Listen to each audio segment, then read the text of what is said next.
Well, I've got the Wolfe Ridge all set up, I fueled it, and we're ready to split some wood. I can't wait to get started. It's not the biggest wood we've ever split, but you know, anything that I do with the Wolfe Ridge or my chainsaws, no matter how big or small, it's just a fantastic opportunity to be out here enjoying something that I truly love. So I'm gonna get splitting here.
Anyway, I got a bit of a start. 2 small little run-throughs on the Wolfe Ridge splitter. Gosh, it's good to run that splitter again. It's so easy and smooth, and you just know it's going to buck up everything.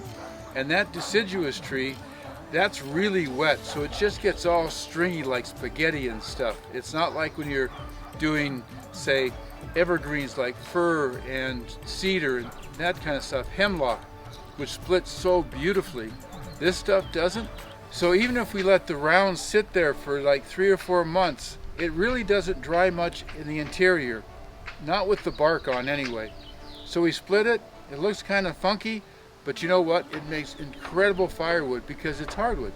So I thought, well, we'll just run 2 loads through, see how it goes, and it just felt so good to be out here working with the wood, running the splitter, running the chainsaw the other day, as you saw in the last video I posted. And this was just phenomenal to get the Wolfe Ridge going again. It's such an amazing machine. And I know there's lesser models and higher models, but this one really suited our needs. And it just felt really good to be out running it. I hope you can feel the energy and the excitement I have for creating this firewood, running the splitter, running the chainsaws, whether it's small wood that I'm bucking up and splitting or those big rounds that we used to have. It was fantastic this morning, just that little bit. I can't wait to do more.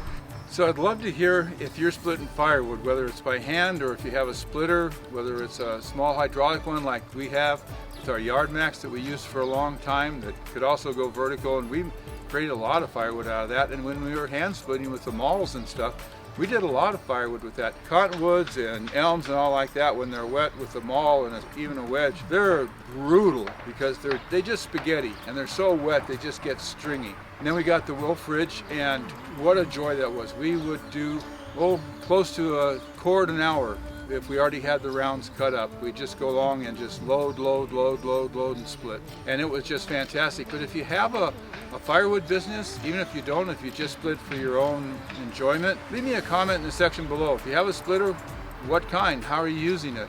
You know, if it's a firewood business, how's it going? What kind of wood do you get? If you're doing it by hand, do you use a maul, or what do you use? Wedges? Let me know below. I'd love to hear from you and know what other people are doing out there. I follow a few channels like Daniel Atkins. I love watching his stuff.